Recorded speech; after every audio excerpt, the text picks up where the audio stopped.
famines vont se multiplier, plus les inégalités, les injustices sociales vont se démultiplier, plus le péché va se répandre, plus Jésus va revenir et moins il y aura de justes. Le Seigneur l'a annoncé d'ailleurs.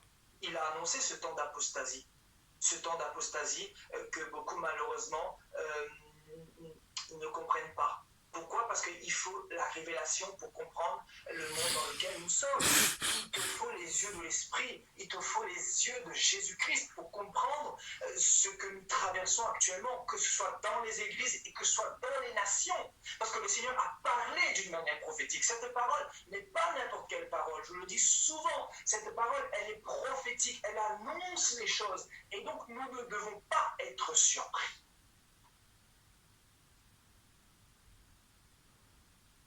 Nous ne devons pas être surpris par cette parole que le Seigneur nous a donnée. C'est une parole prophétique. Cette parole nous a annoncé le désordre qu'il allait y avoir dans les nations. Cette parole nous a annoncé que l'homme impie va bientôt venir, l'homme de péché. Cette parole nous a annoncé de la venue de l'homme impie. Cette parole nous a annoncé la naissance du nouvel ordre mondial. C'est pour cela que je vous dis, ça va être de pire en pire. Il ne faut pas être troublé et avoir peur. Celui qui est avec le Seigneur n'a pas peur. Oui, peut-être, il peut des fois avoir des doutes dans son cœur parce qu'on est humain, mais il se ressaisit, je vous dis, il se ressaisit et il s'appuie sur son Dieu. Il s'appuie sur celui qu'il a appelé. Parce que celui qu'il a appelé est avec lui. Parce que celui qu'il a appelé habite en lui. Et parce que celui qu'il a appelé est plus fort que celui qui est dans le monde. Parce que celui qu'il a appelé a vaincu celui qui règne dans le monde, c'est-à-dire le diable.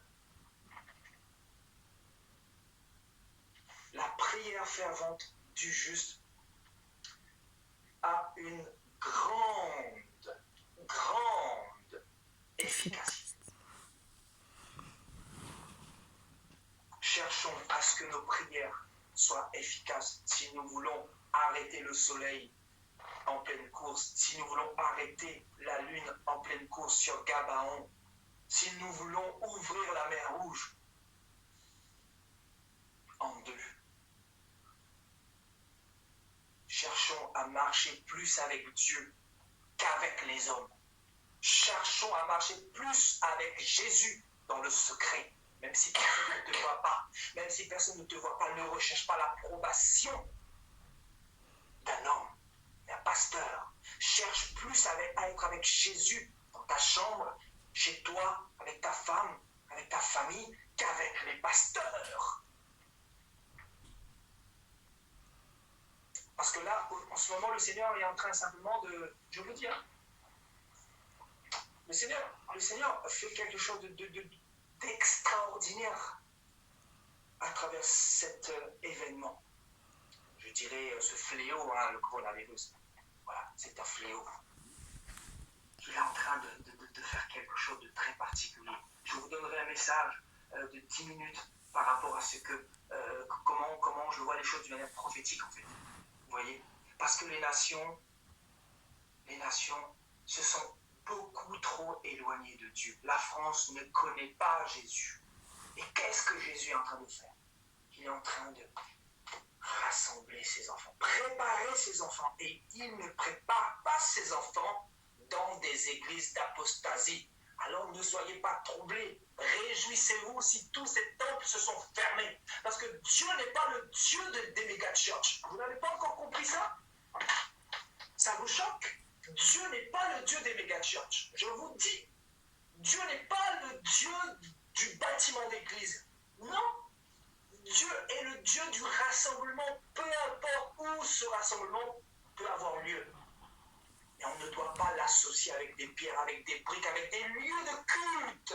Quel lieu de culte? Ne sommes-nous pas dans un lieu de culte ce soir? Changeons de mentalité.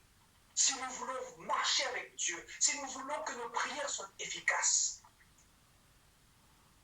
Beaucoup sont devenus idolâtres du bâtiment, de l'église, ce que le Seigneur fait. Écoutez bien ce message, hein, je vous dis, hein, l'Esprit de Dieu parle. Écoutez bien ce message. Dieu, voilà qu'est-ce qu'il fait. Vous avez vu ce qu'il fait? Je ne vais pas en dire plus. Je vous donnerai un message plus tard. D'où est venu le foyer de contamination principal en France? D'où est-il venu? Et beaucoup ne saisiront pas mon message. Beaucoup vont dire, mais c'est le hasard. Oui, c'est le hasard.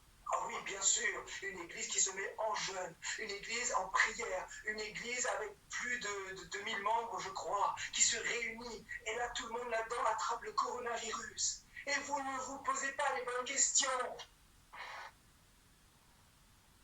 Et on est troublé parce que les églises se ferment. Mais vous avez peur. Ah oui, vous avez peur. Vous avez peur pourquoi? Parce que votre berger n'est plus là, votre berger a disparu. Votre papa pasteur, votre prêche-papa, il a disparu, il est où? On ne peut plus avoir de communication avec lui. Il ne peut plus prier pour nous. Il ne peut plus recevoir notre enveloppe prophétique pour aller devant Dieu pour nous. Ben oui, il ne peut plus voler notre dîme. Donc il y a un problème, on aime être dépouillé. Ah ben oui. Et quand Dieu met un coup de pied là-dedans, on est là tout le monde troublé. Troublé. Laissez-moi parler. On est tous troublés. Et moi, je n'ai pas été troublé. Hein. Moi Parce que des aussi. églises, je suis sorti depuis bien longtemps. Bien. Je ne suis pas troublé par rapport à ce qui se passe. Parce que nous avons été préparés. Je dis nous parce que je ne suis pas le seul. On a été préparés par rapport à tout ce qui se passe. Nous avons été dans l'intimité avec le Seigneur. Et nous n'avons pas peur de manquer de quoi que ce soit. Le Seigneur est mon aide. De quoi ai-je peur? De quoi pourrais-je manquer? Vous voyez, il y a un problème